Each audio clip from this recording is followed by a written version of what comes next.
Excellences, Mesdames et Messieurs les chefs de délégation, distingués invités, je salue l'initiative du président Biden d'organiser ce sommet USA-Afrique qui nous donne ce jour l'opportunité d'échanger sur l'une des questions majeures qui préoccupent actuellement la planète, à savoir le changement climatique et la transition énergétique qu'il exige. Puisque nous sommes réunis ici pour parler de lutte contre le changement climatique, permettez-moi d'abord, avec regret, de mettre à votre connaissance le drame que mon pays vit depuis quelques heures, cette nuit, par suite des pluies diluviennes conséquentes du règlement climatique qui ont causé des centaines de pertes en vies humaines et des dégâts matériels énormes qui auraient dû pourtant être évités si les engagements des pays pollueurs étaient respectés depuis plus de 13 ans. Toute ma pensée est tournée vers mes compatriotes en ce moment, victimes de cette catastrophe naturelle. Il est donc impérieux d'agir vite et maintenant. À ce sujet, la République démocratique du Congo se félicite du leadership américain, matérialisé particulièrement par l'Inflation Reduction Act, adopté le 16 août dernier dans le but principalement de réduire de 40% l'émission de carbone américain d'ici 2030. En effet, l'Inflation Reduction Act, bien que d'application locale, constitue une véritable source d'inspiration pour les pays africains,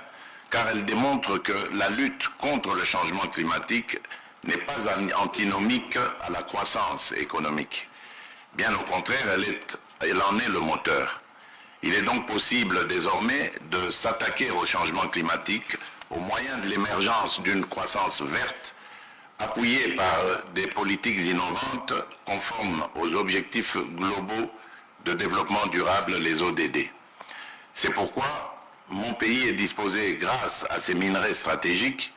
à s'associer avec les États-Unis d'Amérique dans un partenariat gagnant-gagnant pour atteindre les objectifs fixés par l'Inflation Reduction Act, dont la transition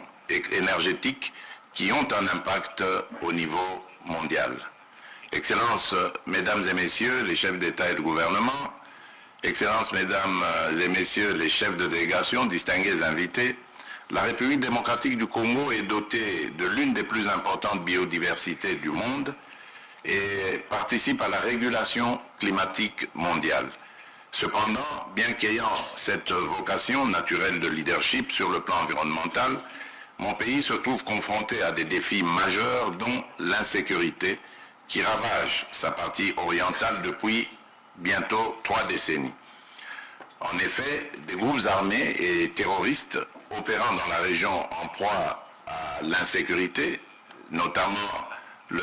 groupe M23 soutenu par le Rwanda, s'adonnent, outre au massacre des populations et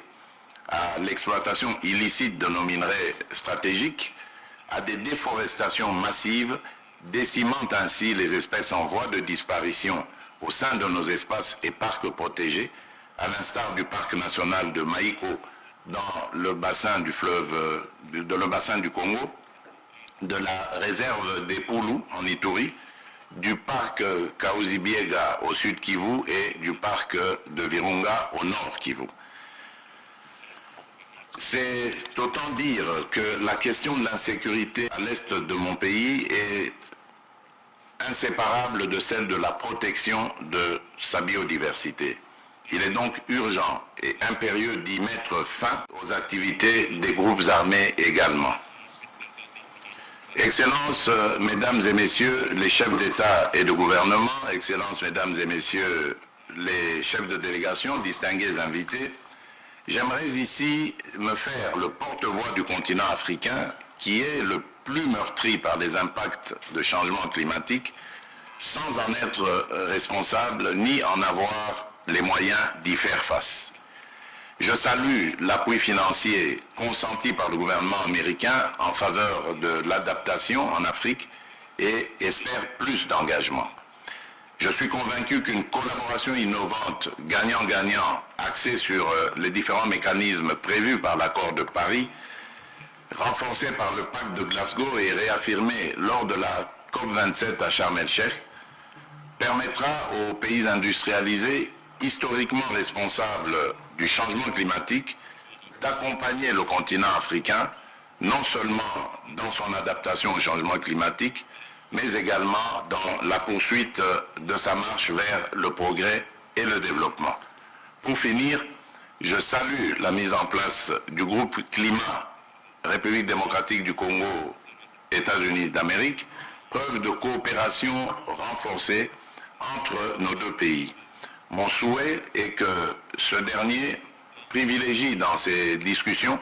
la mise en place d'un programme ambitieux d'ajustement correspondant l'appui à la transition écologique,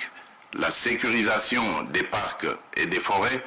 ainsi que l'accompagnement technique pour l'évaluation de nos ressources naturelles et l'amélioration de leur gestion, qui sont l'objet de l'adhésion de mon pays au groupe d'observation de la Terre. Enfin, il nous appartient de prendre ici des décisions justes qui contribueront à sauver notre planète et qui affermiront davantage les relations entre nos deux pays ainsi que les relations entre les États-Unis et l'Afrique. Je vous remercie.